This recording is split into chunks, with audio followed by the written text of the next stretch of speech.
그러니까 자기가 알고 있는 화폐는 아닐 수 있겠죠. 그럼 이걸 있는 그대로 그냥 올인어버린 거죠.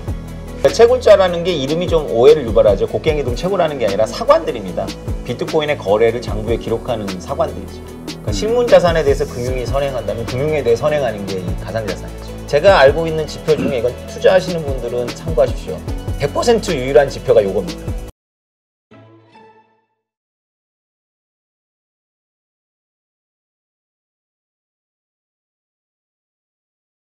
최근에 네. 그 금 가격과 비트코인이 같이 상승을 했잖아요. 네네. 그래서 다들 뭔가 이런 생각을 했어요. 뭐냐면 안전자산으로서의 그 달러보다도 이쪽을 선호하는 이유는 뭔가 우리가 알지 못하는 세계 어딘가에 경제에 균열이 가고 있는 거 아닐까? 리스크가 좀 뭔가 만들어지고 있는 거 아닐까? 이런 얘기를 했거든요. 어떻게 보세요? 이런 현상들이. 지난번에도 제가 그 달러의 지정학 가지고 와서 이제 대표님하고 대화를 나눴는데요.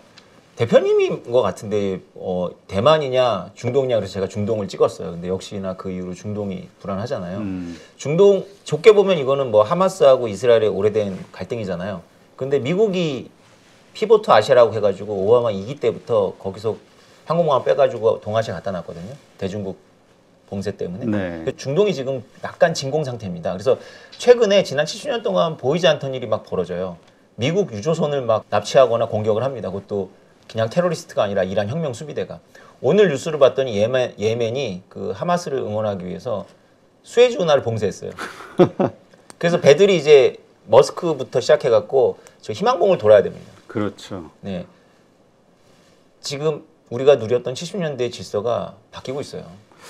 진짜 그런 것들 처음에는 이스라엘 전쟁이 시작이 됐을 때 이런 일들이 벌어지지 않나 했는데 그냥 잘 수습되고 모두가 다 안심하고 있을 때 전혀 뜻밖의 상황들이 벌어지는 것 같아요. 네. 참 이게 알 수가 없는데 그러다 보니까 이 경제와 관련해서 내년도 뭐 미국의 경기 침체부터 시작해서 여러 가지 리스크가 있을 것이다 보는 측면도 있고 연착륙할 것이다, 뭐 골디락스가 시작이 될 것이다. 시각이 서로 다 다른 것 같아요. 왜 같은 데이터를 보고 이런 의견들이 나오는지 모르겠는데 우리 교수님은 어떻게 보시나요? 뭐 그거야 뭐 대표님 너무 전문가시지만 저는 그거에 대해서는 말씀 못 드리겠고 그 실물 경제하고 금융하고는 좀 다르잖아요. 그래서 실물 경제는 내년이 그 성장률의 침체가 우세한 전망인 것 같아요. 그런데 금융은 오히려 선행할 수도 있죠. 이자율이 뭐 낮춰진다는 기대감 때문에. 그런데 비트코인을 비해서 가상화폐는 금융자산에 대해서 선행합니다. 그러니까 실문자산에 대해서 금융이 선행한다면 금융에 대해 선행하는 게 이 가상자산이죠. 근데 이 비트코인으로 화폐 공부를 할 수 있다 이런 얘기를 책에서 하셨잖아요. 이게 어떤 의미인지 잘 안 와닿거든요. 네, 제가 비트코인을 설명하면 사람들이 설득을 당할 줄 알았더니 설득을 안 당하는 거예요. 그래서 설득을 당했으면 부자가 됐거든요. 제가 비트코인 50만에 샀으니까. 제 주변에 부자가 없어요. 그래서 왜 그런가 했더니 이 사람들이 화폐에 대해서 너무 낭만적이거나 이상적으로 생각하는 거죠. 그래서 우리가 지금 가지고 있는 원화나 달러나 이 금이나 다 이상적인 화폐하고는 거리가 있거든요. 그러니까 비트코인을 공부하다 보면 비트코인이 이상한 게 아니라 원래 화폐 시스템이 되게 이상한 거거든요. 이상한 화폐 시스템을 당연하게 생각하니까 비트코인이 안 보인 거죠. 이상한 걸 이상하게 봐야 돼요. 이상하다고 생각하시는 근거가 뭡니까? 제페멘트 한번 제가 감히 여쭤보면 조개 껍데기를 19세기까지 화폐로 썼거든요. 그럼 조개 껍데기 무슨 내재 가치가 있습니까? 그렇죠. 서로의 인정해준 가치 인정에 대한 신뢰? 이거가 바탕인 거죠. 네, 조개 껍데기를 어느 국가가 인정했나요? 아무 국가도 인정 안 했습니다. 그리고 가치도 없고. 그러니까 조개 껍데기에 대해서는 우리가 상식적으로 생각하면서 왜 비트코인에 대해서 똑같은 질문을 하냐는 거죠. 돈도 사실 뭐 종이일 뿐인데 그렇죠. 이렇게 생각하시는 분들. 그 이제 헌정주의자라 그래서 차터리스트들은 종이돈은 그 가치가 문제가 아니라 국가가 인정했다 이렇게 주장하고 그분들은 국가가 인정한 것이 화폐다 이렇게 주장을 하죠. 근데 인류는 어디에서는 화폐를 만듭니다. 요새 미국의 연방교도소에서는 담배를 못 피게 해서 정어리 통조림이 화폐로 쓰인답니다. 그래서 돈 있는 갑부들이 정어리 통조림 모으고 정어리 통조림 받아가지고 그 돈을 쓴대요. 그래요? 그 안에서 그거 사람도 부릴 수 있고 뭐 살인 청부도 할 수 있고 그런가 봐요. 정어리 3마리에 사람 하나? 뭐 그러니까 그 정어리 통조림을 누가 화폐로 인정했습니까? 교도소에서는 우리 호모사피엔스가 이렇게 만들어내는 거거든요. 그래서 헌정주의자들은 좀 뭔가 너무 좁게 데피니션을 내리는 거죠. 그 비트코인은 올인어글이라고 얘기하셨는데 이유가 뭐 있나요? 올인어글이 굉장히 철학적인 주제입니다. 일론 머스크한테 제가 만약에 전기차는 전기로 가는 차입니다라고 정의를 내렸다고 하면 일론 머스크는 저를 보면서 혀를 끌끌 찰 거예요. 그러니까 그러니까 전기차는 전기로 가는 차라고 흔히 생각하지만 그건 이름인 거고요. 전기차는 전혀 별개의 것이죠. 오리너구리는 오리하고 너구리가 만나서 만들어진 게 아니라 포유류인데 알을 낳아요. 포유류인데 알을 낳으니까 영국 선원들이 호주에서 발견해가지고 영국에 보냈는데 영국에 있는 생물학자랑 학자들이 이거는 가짜다라고 한 거죠. 그걸 몇 년 동안 했냐면 80년 동안 했습니다. 그래서 알 낳는 포유류라는 걸 따로 만들어요. 거기다가 넣는 거죠.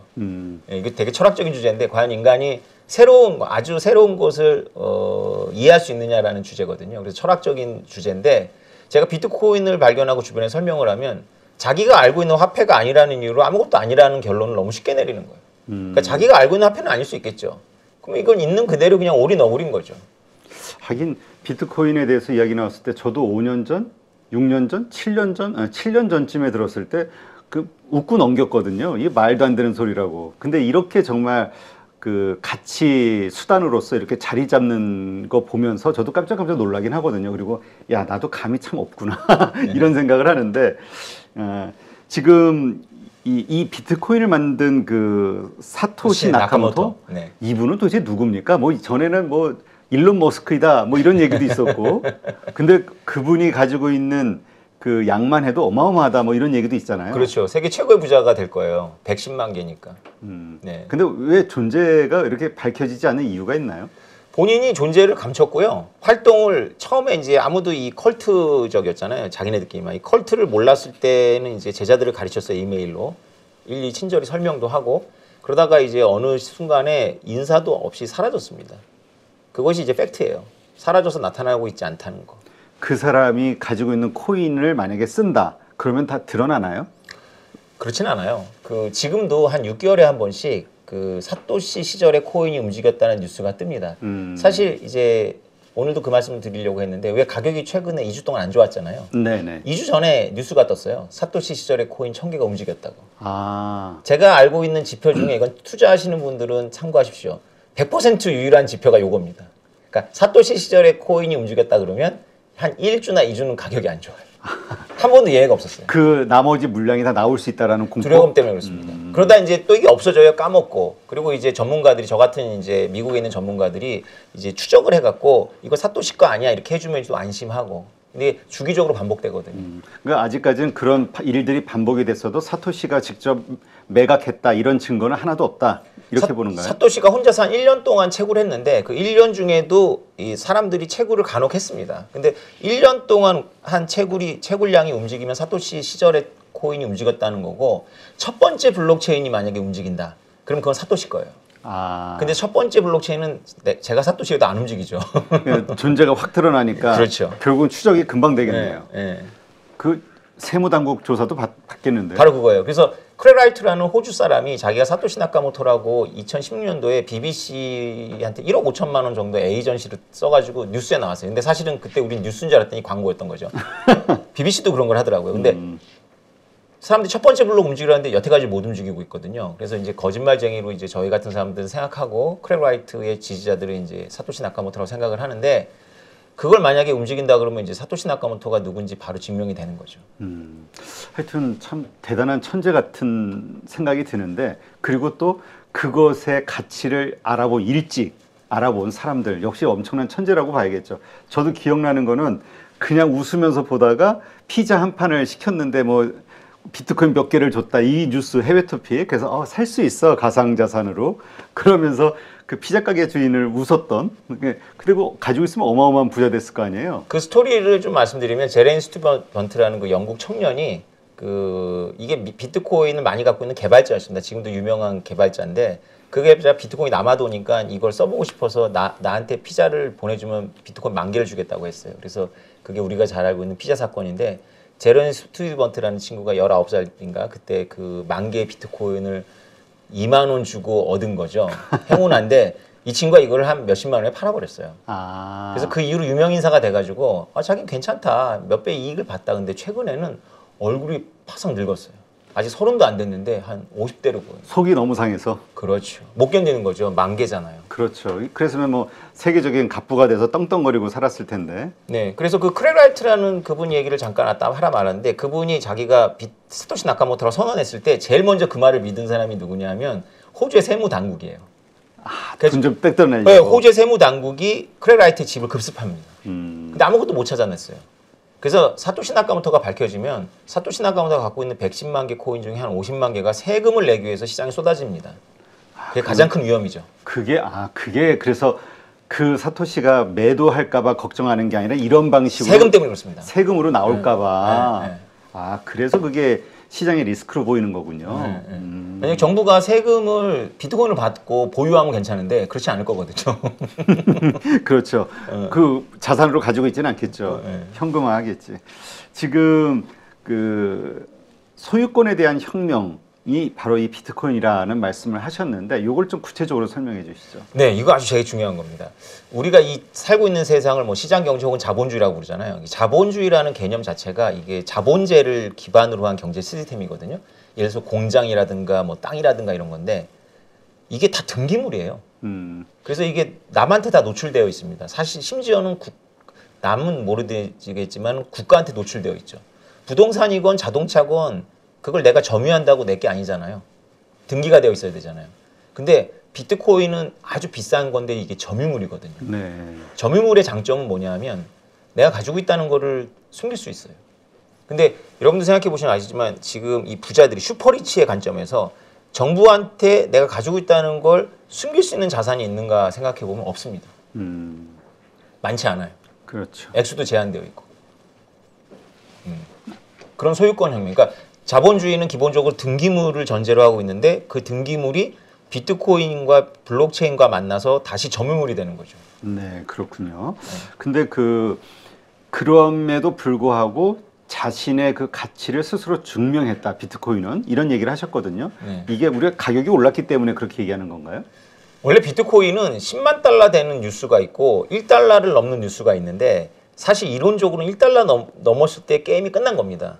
예, 사람들이 믿지는 않겠지만. 그러나 사람들이 1달러 넘었을 때를 뉴스라고 생각 안 했겠죠. 그렇죠. 그래서 우리가 기회를 놓쳤죠. 그렇지. 피자 사 먹었다. 이거 일단 뭔가 바꿀 수 있는 수단이 된다는 거, 가치가 있다는 것 자체를 웃으면서 넘겼으니까. 네, 근데 비트코인 가격은 요동쳤지만 1달러를 넘은 2011년도에 넘었는데 1달러를 넘은 이후로 다시 1달러 미만으로 내려가지 않은 건 확실하잖아요. 10수년을 버티고 있잖아요.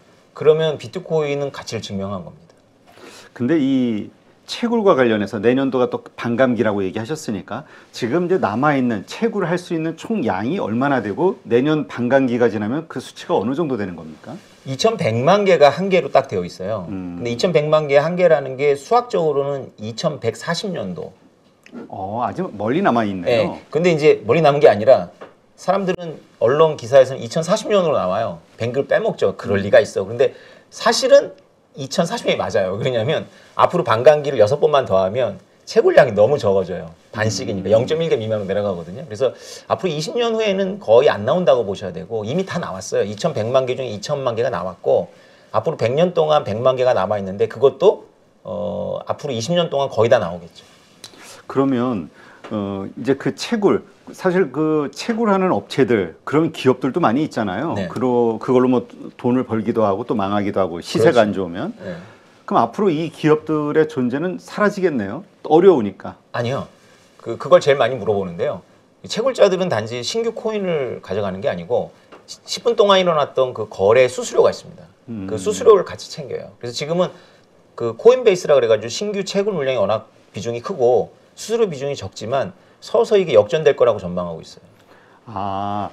그 코인베이스가 채굴을 했을 때 네. 채굴을 하는 그게 자신들이 채굴한 것이 거래되는 네. 그만큼에 대한 수수료를 받는다. 네. 그러니까 많이 채굴한 기업들이 훨씬 좋은 거네요. 약간 오해하셨는데 제가 이제 비트코인을 막 이렇게 이동하잖아요. 제가 네. 채굴자가 아닌데도 그럴 때마다 수수료를 냅니다. 그게 채굴자한테 가요. 근데 채굴자라는 건 상당히 다양하게 많이 있는 거잖아요. 수가. 네네네. 그들에게 공통 분배가 되는 아니요. 거예요. 이긴 사람. 이게 채굴이라는 게 10분 동안 일어나는 빙고 게임을 계속 반복하는 겁니다. 한 팀이 가져가는 거예요. 제가 채굴에 대한 개념을 모르네요. 채굴에 대한 개념 좀 설명해 주세요. 채굴이란 뭔가? 조선왕조실록하고 비슷한데요. 조선왕조실록은 이제 사관이 기록을 하잖아요, 역사를. 근데 똑같은 정사를 여러 군데 서고에다 보관을 해서 우리가 지금 조선왕조실록과 관련한 재밌는 드라마를 보는 거잖아요. 중요한 서고들이 불을 탔어요. 원본이 불을 탔다고 봐도 되겠죠. 근데 사본들이 있으니까 괜찮은 거거든요. 비트코인은 이제 사본이 10,000개가 있다고 생각하시면 돼요. 근데 10,000개가 이제 어떤 게 정사가 되는지 게임을 하려면 누가 정식 사관이고 누구는 이제 복사하는 사람이다 이렇게 정해지면 좋은데 이러면 중앙화되어 있는 거거든요. 다 정식 사관이에요. 그래서 역사 기록이 조금씩 다릅니다. 역사 기록이 좀 다른데 제일 먼저 그걸 틀리지 않고 기록한 사람이 손을 들면 걔가 이기는 거고 그 채굴자 한 명이 다 가져가고 다른 사관들은 그 다음에 이어서 역사를 또 쓰는 거죠. 아, 그러니까 내가 지금 뭔가 채굴이 됐다라는 것은 그 채굴하기 위한 모든 경쟁자들을 이기고 내가 이긴 거고 그렇죠. 그 순간에 거래되는 그 코인의 그 수수료를 내가 가져가는 그렇습니다. 거군요. 네. 아, 그렇군요. 아, 그런 또 이건 또 오늘 또 새롭게 알았네요. 그냥 단순히 채굴, 그냥 내가 그냥 열심히 하드포크만 하면 되나 보다 이렇게 생각을 했는데 동시에 다른 사람들과 그 경쟁에 이겨야 되는 거군요. 그게. 그러니까 채굴자라는 게 이름이 좀 오해를 유발하죠. 곡괭이동 채굴하는 게 아니라 사관들입니다. 비트코인의 거래를 장부에 기록하는 사관들이죠. 아, 그 기록을 누가 먼저 하느냐. 네, 그렇습니다. 거기에 따라서 그 거래 기록된 거래액만큼의 수수료를 내가 받는 것이다. 그렇습니다. 알겠습니다. 그런데 책에서 송금과 택배의 어떤 예를 들면서 비트코인을 설명하셨는데 이거는 어떻게 이해를 해야 되는 거죠? 뭐 우리가 택배는 김치를 내가 당근 김치를 미국에 있는 아들한테 보냈는데 택배 회사가 그거를 그냥 슈퍼에서 사가지고 바꿔주면 우리가 난리가 나잖아요. 그걸 보내야 되는 거죠. 근데 송금은 옛날부터도 송금을 했습니다. 근데 송금을 하는 방법은 그 돈이 가는 게 아니죠. 내가 여기서 돈을 맡긴 사람의 파트너가 돈을 주는 거거든요. 장부만 바꾸죠. 그게 이제 발전하면 금융업이 되는 거고요. 그래서 원래 인간은 되게 똑똑하잖아요. 호모사피엔스가 추상 능력이 뛰어나서 택배하고 송금을 구별을 했죠. 그래서 이게 왜 중요하냐면은 비트코인을 이해하는 하나의 방식입니다. 그러니까 금융의 기초가 이제 우리가 하왈라 그래서 환칙이잖아요. 비트코인은 가치가 없어도 돼요. 사실은 가치가 없어도 이게 하왈라 시스템을 암호적으로 압축한 거거든요. 하왈라라는 게 뭡니까? 환치기를 말합니다. 아, 그게 환치기를 하왈라라고 해요? 어디 언어예요? 그게 중동. 중동에서는 하왈라라고 중국에서는 무슨 칩숍이라고 합니다. 근데 우리나라에서 환치기라고 그러고 그걸 이제 통칭해서 영어로는 하왈라 시스템이라고 그러는데 은행들의 모태죠. 그 구조가. 한국에 있는 업자는 이제 한국 사람한테 돈을 받아가지고 미국에 있는 파트너한테 돈을 보내는 게 아니라 암호를 보냅니다. 그리고 한국에 돈을 맡긴 사람도 전표를 받아가지고 미국에 있는 자기 아들한테 전표를 전달하면 아들이 이렇게 그걸 전달하면 그 업자가 그걸 받죠. 돈이 안 가요. 금이 안 가고 이쪽 방향도 있지만 역방향도 있기 때문에 서로 이렇게 장부를 교체하는 거거든요. 비트코인이 딱 그렇게 생겼습니다. 지금 그 장부를 기록한다는 거 이게 바로 채굴이라고 우리가 이해를 하면 되는 거죠? 그렇죠. 네. 근데 그 채굴, 이 비트코인 채굴이 세상을 구하는 것이다 이런 표현을 하셨는데 왜 그렇게 얘기할 수 있는 거죠? 이거 너무 중요한 건데요. 전기랑 관련이 있습니다. 이런 말 들어보셨죠? 비트코인 채굴의 전기가 폴란드만큼 쓰고 엄청나게 많이 소모가 아르헨티나만큼 쓰고 그리고 최근에는 어떤 뉴스가 있냐면 비트코인 거래 하나를 인증한다고 하는 채굴자들이 그걸 인증하기 위해서 수영장에 물을 쓴답니다. 그래서 제가 그 기사를 읽어봤더니 무슨 논리냐면 원자력 발전소나 화력 발전소에서는 그 설비 효율을 하기 위해서 이게 냉각을 시켜야 돼요, 발전기를. 그래서 물을 순행식으로 쓰거든요. 그래서 비트코인 쓰는 전기를 이제 거래로 나눠 가지고 하면 거래 하나 때문에 수영장 물을 쓴다 이런 논리예요. 비트코인은 쓸모도 없는 거 하면서 지구 온난화 시키고 물도 많이 쓰고 나쁜 거다 이런 얘기잖아요. 이분들이 뭘 모르고 있냐면 경제학의 기본인 한계 개념이 없을 뿐만 아니라 더 중요한 건 전기 산업을 몰라요. 전기 산업은 엄청 비효율적인 산업입니다. 전기. 왜 그러냐면 전기는 무겁고 멀리 못 가요. 보통 전기는 가볍고 멀리 갈 수 있다고 생각하는데 정반대입니다. 전기는 멀리 못 보내서 그 생산하는 데서 멀지 않은 거에 소비를 해줘야 돼요. 그리고 태양열이나 풍력 같은 걸 보시면 아시겠지만 바람 불 때 꼭 전기를 쓰는 게 아니고 태양 있을 때 쓰는 게 아니라 밤에 쓸 수 있잖아요. 그래서 비축이 잘 안 됩니다. 비축을 쉽게 생각하는데 그 히토류도 많이 필요하고 그 엄청난 부피를 가져야 되거든요. 뭐 보통 ESS 해가지고 요즘 많이 떠오르고는 있는데 그 효율성이 아직은 좀 많이 연구가 필요한 것 같아요. 그럼요. 안 돼요, 사실은 논리적으로는. 두 가지 방법이 있습니다. 하나는 뭐냐면 남는 전기를 가지고 수소를 생산시키는 거예요. 그래서 수소를 이동해가지고 수소를 에너지로 쓰는 게 이제 지금 정설이고요. 근데 거기까지 가려면 또 시간이 걸리는데 이게 약간 이건 우리 같은 컬트들이 주장하는 것처럼 상당히 논리적입니다. 남는 전기로 비트코인 채굴하는 거죠. 근데 남는 전기가 있나요? 엄청 많습니다. 왜냐하면 전기 산업이 아까 그 멀리 못 보내는 것 때문에 블랙아웃을 하잖아요. 피크 타임 때. 그래서 전기 발전은 약간 어떤 나라들도 민간 기업도 국가랑 연결되어 있어요. 주 정부나. 왜냐하면 전기 산업이 보조를 많이 받습니다. 우리나라 한전이 적자 구조를 계속 가면서도 버티는 것처럼. 왜냐하면 피크 타임에 맞춰가지고 발전 설비를 해놔야 돼요. 그러니까 피크 타임하고 피크 타임이 아닐 때 거의 2배가 차이 나거든요. 그러니까 이만큼 생산을 안 한다고 하지만 설비가 쉬고 있는 거죠. 실제로는 생산해서 버리기도 합니다. 제주도는 풍력 발전에 많이 투자를 했는데 과잉 전압이 이제 배선망을 다 망가뜨리기 때문에 출력 제한을 겁니다. 그래가지고 이 태양 전지 업자들하고 태양광 업자들하고 맨날 지금 소송한다 이러는 게 하라 그래서 했는데 정부가 계속 출력 제한 걸리고 막 하니까 문제가 되는 거죠. 전기 많이 버립니다. 아, 그래요? 그 버리는 전기로 비트코인을 채굴하고 그리고 전기를 쓸 때는 비트코인 채굴기를 끄고 이건 단지 이론적인 게 아니라 미국의 텍사스에서는 하고 있죠. 아, 그래요? 아니 그러면은 뭔가 이 장비 돌아가는 거와 그만큼의 수익이 발생이 돼야 되는데 그냥 이제까지 개념은 24시간 풀로 돌려야 수익이 만들어지는 줄 알았거든요. 일반 업자가 한다면 그렇게 하겠죠. 비싼 전기를 쓰니까. 근데 만약에 발전소가 채굴을 저렴한 전기로 사이드로 한다면 버리는 전기로 하는 거니까 원가가 굉장히 낮겠죠. 이미 그런 모델이 되고 있고요. 발전소가 채굴을 하기도 하고 채굴 업자들이 발전소를 사기도 합니다. 미국에서. 그래서 그 책에서 얘기를 하신 건가요? 저개발 국가를 혁명적으로 바꾸는 스마트 컨트랙트. 뭐 결국 비트코인이겠죠? 네. 스마트 그리드라 그래가지고 소수력 발전이 있어요. 그래가지고 아프리카 같은 데는 이제 채굴 전력 투자를 할 수가 없는 게 너무 가난하니까 전기를 사는 사람이 별로 없는 거예요. 그런데 거기다가 소규모 수력 발전을 돌리고 평소에는 비트코인을 채굴하면서 그냥 마을 단위로 다 이렇게 전기를 공급하는 거죠. 이런 모델이 이미 퍼져나오고 있습니다. 아프리카에서. 아, 그래요? 네. 저는 이거 보면서 그 생각이 잠깐 났어요. 그 칠레인가요? 어디서 그 국가 화폐로 비트코인을 정한 나라가 있죠? 엘살바도르. 아, 엘살바도르. 네. 뭐 이런 엉뚱한 짓을 하고 있나, 뭐 나라 망하게 하네, 뭐 이런 얘기가 있다가 지금 보니까 가장 돈을 많이 버은 국가가 됐다고. 네. 엘살바도르는 워낙에 이제 미국의 이제 뭐 합법적이건 비합법적이건 일하러 간 친척이 엘살바도르 돈을 보내옵니다. 그게 GDP의 상당 부분을 차지하는데 네.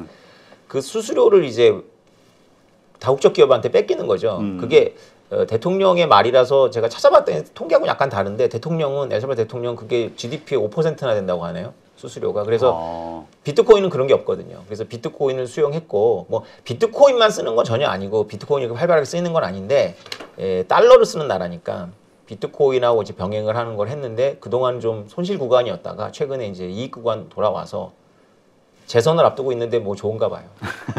네. 하여튼 예전에는 생각하지 못했던 이 비트코인 그 환상이라고 생각했던 것들이 우리 실생활에서 자꾸 이렇게 정말 그 자산 가치도 부각이 되지만 뭔가 거래 가치로서도 자꾸 부각되는 거 보면서 참 이거 너무 우리가 세상에 너무 둔감하는 거 아닌가, 변화에 둔감한 거 아닐까 자꾸 이렇게 반성하게 되는데 그래도 잘 모르겠어요. 많은 부분은. 네.